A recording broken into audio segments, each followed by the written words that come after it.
రాజమండ్రిలో గోదావరికి ఎర్ర నీరు వచ్చింది. జులై నెల ప్రారంభానికి ప్రతి ఏటా గోదావరిలోకి ఎర్ర నీరు ప్రవేశిస్తుంది.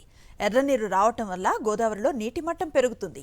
ఎగువన వర్షాలు కురవటం, ఉపనదులైన శబరి, సీలేరు, కిన్నెరసాని, మంజిరా నదులతో పాటు కొండ వాగులు, వంకల్లోని నీరు గోదావరిలో ప్రవేశిస్తుంది.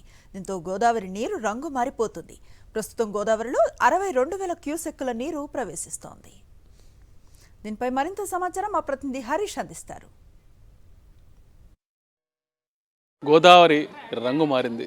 గోదావరిలోకి ఇప్పుడు ఎర్రనీరు ప్రవేశించింది. ఎర్రనీరు ప్రవేశించిందంటేనే గోదావరికి వరదలు వస్తాయని అర్థం.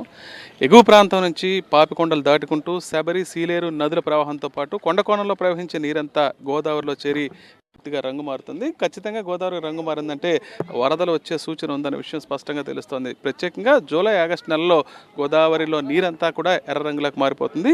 దీంతో ఎగువ ప్రాంతం నుంచి భారీగా వరద ప్రవాహం దిగువకు ప్రవహిస్తుందని మనకు స్పష్టంగా అర్థమవుతుంది. ఇప్పుడు రాజమండ్రి దగ్గర ఉన్న అఖండ గోదావరిని చూస్తున్నాము. రంగు పూర్తిగా మారిపోయింది. కొద్ది రోజుల క్రితం వరకు తెల్ల రంగులో ఉండే గోదావరిలో కాస్త ఇప్పుడు ఎరుపు రంగు మనకు ప్రత్యేకంగా కనిపిస్తోంది. గోదావరికి వరదలు వచ్చే సూచన. అదేవిధంగా ఎగువ నుంచి వచ్చే ఇన్ఫ్లోస్ కూడా గోదావరికి పెరిగాయని చెప్పొచ్చు. ప్రస్తుతానికైతే 62,000 క్యూసెక్కుల నీరు ఎగువ ప్రాంతం నుంచి గోదావరిలో ప్రవేశిస్తుంది. ఇందులో 9,000 క్యూసెక్కులు డెల్టాలకు, తూర్పు, మధ్యమ, పశ్చిమ కాలువలకు విడుదల చేసి ఖరీఫ్ పంటకు, మిగిలినంతా కూడా 52,000 క్యూసెక్కులు సముద్రంలోకి విడుదల చేస్తున్నారు. ప్రస్తుతానికైతే గోదావరికి రంగు మారడంతో ఎగువ ప్రాంతం నుండి ఖచ్చితంగా గోదావరి వరద నీటి మట్టం మరింత ఎక్కువగా వచ్చే అవకాశం ఉందని దిగువ ప్రాంతాలతో పాటు అధికారులు కూడా అంచనా వేస్తారు.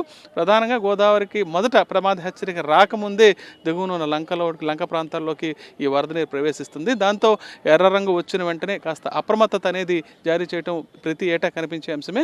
మరో ప్రధానమైన అంశం ఏంటంటే గోదావరికి ఎర్ర నీరు వస్తే ఖచ్చితంగా ఈ సీజన్ పులస అనేది గోదావరిలో ప్రవేశిస్తుంది. దాదాపు కొన్ని వేల కిలోమీటర్లు సముద్రంలో ఎదురీది గోదావరిలో ప్రవేశించి ఈ సీజన్లో ఈ ఎర్ర నీటిలోనే పులస కూడా లభిస్తుంది అనేది ఒక ఆనవాయితీ. అదేవిధంగా జూలై, ఆగస్టు నెలలో పులస చేప, అందరికీ ప్రియమైన పులస చేప కూడా ఎక్కువగా లభించే అవకాశం ఉంది. ఏది ఏమైనా సరే గోదావరికి వరద సూచనలు కూడా ఉన్న అవకాశం ఉన్నందున అధికారులు ఇప్పటికే అలర్ట్ జారీ చేయడంతో పాటు లోతట్టు ప్రాంతాల్లో ఉన్న వాళ్ళందరినీ సురక్షిత ప్రాంతాలకు తరలించే విధంగా ఏర్పాట్లు కూడా చేసే పరిస్థితుంది. రాజమండ్రి నుంచి Vijay Harish for Sakshi news.